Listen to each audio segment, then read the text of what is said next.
Amigos de YouTube, bueno, aquí tenemos esta parte de acá, acá la línea, aquí el neutro. En esta rajita pequeñita sería la línea y este sería el neutro. Listo, ahora pasamos acá y miramos cuál es la línea. Ve, ahí esta sería la línea, este sería el neutro.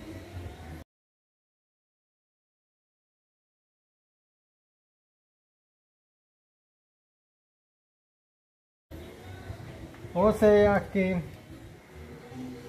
este va acá.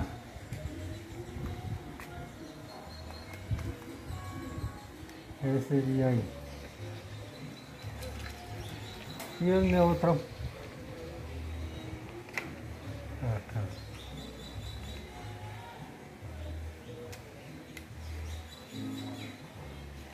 Y ahora miramos con el multímetro que si nos quede bien.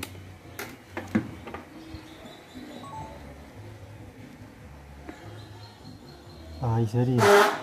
Ahora miramos la otra, que también esté bien. Muy bien.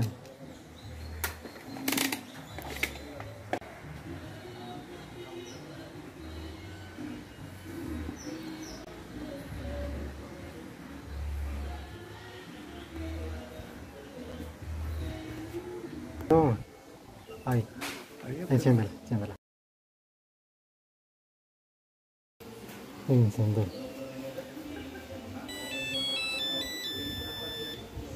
Listo.